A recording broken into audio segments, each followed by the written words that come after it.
ito po ang bagong games natin sa CBATC Kids. Hand and eye coordination, tapos focus and patience.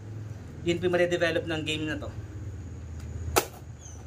Tapos magkakameron po ng premyo yung mga ka-shoot. Magkakameron ng premyo ng grip or shuttlecock. Yun lang po.